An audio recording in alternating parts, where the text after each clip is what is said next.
প্রধান উপদেষ্টার বিশেষ সহকারী হিসাবে নিয়োগ পেয়েছেন বৈষম্যবিরোধী ছাত্র আন্দোলনের লেজু কমিটির সমন্বয়ক মাহফুজ আলম ওরফে মাহফুজ আবদুল্লাহ। তার যোগ্যতা ও গ্রহণযোগ্যতা নিয়ে জনমনে নানান প্রশ্নের জন্ম দিয়েছে। কে এই যুবক, কি তার পরিচয়?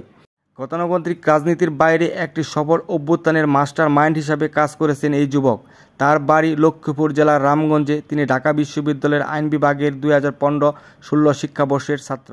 রাষ্ট্র কি এমনি তৈরি হয়ে যায়? বায়বীয় জিনিস সমাজের ভিতর দিয়ে তো রাষ্ট্রটা গড়ে উঠবে। এখন আপনি সোশ্যাল পেসিজম রাইখা কেমনে আপনি রাষ্ট্রীয় পেসিজম দূর করবেন? সোসাইটির ভিতরে যে পেসিজমের যে বিভিন্ন প্রবণতা, সেটা ধর্মীয় জায়গা থেকে হইতে পারে, এটা বিভিন্ন চেতনাগত জায়গা থেকে হইতে পারে, এটা ঐতিহাসিক বিভিন্ন স্মৃতির কারণে হইতে পারে। সেই জিনিসগুলোকে আপনারা না ডিল করে রাষ্ট্রকে কিভাবে পেসিস্ট মুক্ত করবেন? আমরা কিন্তু এই কোয়েশ্চেনটা করছি এবং ওই জন্য আমরা দুইটা টার্ম বলছি যে দায় ও দরদের সমাজ। ওগুলো টার্মিনোলজির খেলা, আপনারা অন্য নামও দিতে পারেন ওগুলো। Bangla blocked complete shutdown must for justice remembering the heroes must to Dhaka নামে আন্দোলনের নামকরণকে ধারণা দিত। কোথা থেকে আসতো এই যুগান্তকারী সিদ্ধান্ত? যেখানে মাহফুজ আলমের ভূমিকা ছিল বলে জানিয়েছে একাধিক সূত্র, যা বৈষম্য বিরোধী আন্দোলনকে খুব দ্রুত একটি সফল অভ্যুত্থানে পরিণত করেছে। কিন্তু কথাটা এখানে যে মিলবো কিভাবে? আমার নেশনকে আমি একযোগে এক জায়গায় দাঁড় করাবো কিভাবে? 15 বছরে অনেক আন্দোলন হয়েছে, কোনো আন্দোলনই সরকার বেকায়দায় পড়েনি। সরকারের একেবারে নাজেহাল অবস্থা। বৈষম্য বিরোধী আন্দোলনে সরকার দিশেহারা। এই আন্দোলনের পেছনে কে বা কারা সরকার কোনোভাবেই মিলাতে পারছিলেন না। অবাক করা বিষয় হলো 2 আগস্ট গণমাধ্যমে উঠে আসে গোয়েন্দা নজরে তরুণ। কিন্তু কে সেই তরুণ? তারা শুধু জানিয়েছিলেন যুবকটি ঢাকা বিশ্ববিদ্যালয়ের আইন বিভাগের ছাত্র। যেখানে উঠে এসেছে একজন তরুণ পিছন থেকে খুব গভীরভাবে আন্দোলনের সাথে যুক্ত।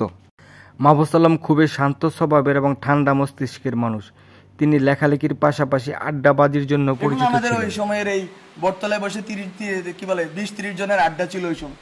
ওখানে বলছি লাইফ স্টাইল যদি চেঞ্জ না করেন একেবারে নিচের জায়গাতে, তাহলেও তো আপনি ফেসিবাদে দাঁড়াইতে পারবেন।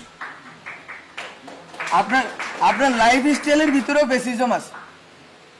মোট কথা, মাহফুজ আলম ছিলেন বৈষম্য বিরোধী ছাত্র আন্দোলনের মস্তিষ্ক। ঢাকা বিশ্ববিদ্যালয়ের ছাত্রদের কল্যাণের জন্য গঠিত গণতান্ত্রিক ছাত্র শক্তিকে বৈষম্য বিরোধী ছাত্র আন্দোলনের ছায়াতলে নিয়ে এসে একটি সফল অভ্যুত্থানের মাধ্যমে হাসিনা সরকারের পতন ঘটিয়েছে। গণতান্ত্রিক ছাত্র শক্তি বাংলাদেশের একটি ছাত্র সংগঠন। 4 অক্টোবর 2023 সালে এই ছাত্র সংগঠনের ঘোষণা দেন।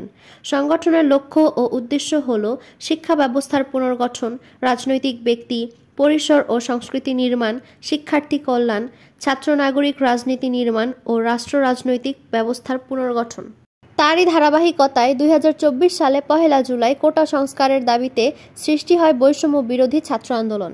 সকল ছাত্রছাত্রীদের এক ছাতার ছায়াতলে নিয়ে আসার জন্য কাজ করেছেন মাহফুজ আলম। বৈষম্য বিরোধী ছাত্র আন্দোলনের সামনে সারিতে না থাকলেও আন্দোলনের মাস্টার মাইন্ড হিসাবে কাজ করেছেন। ধন্যবাদ। আসসালামু আলাইকুম।